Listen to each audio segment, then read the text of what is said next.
Shelby fans, your car has arrived. At its Scottsdale auction on January 18th, Bonhams will offer not just any Shelby Mustang, but one owned by the legend himself, Carroll Shelby. It's a 1966 Shelby GT350H, and it wears the colors it did when new, white with blue stripes. This of course is a bit unusual for the GT350H, which was a rental car for Hertz and usually featured a black paint scheme with gold stripes.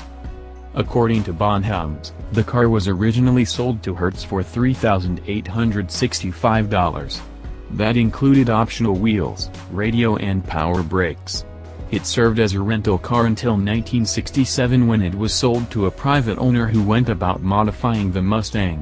That owner added a rear spoiler, a front valence like the GT350R race cars, a roll bar, different wheels, and some auxiliary gauges.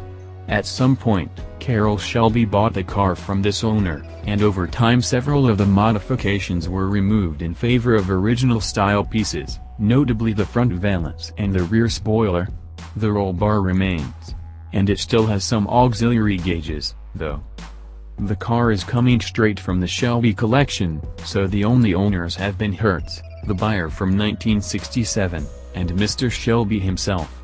On January 18th, you could be the next owner, but you'll be paying quite a bit more than the sub $4,000 price tag. Bonhams expects the car will sell for between $150,000 and $200,000.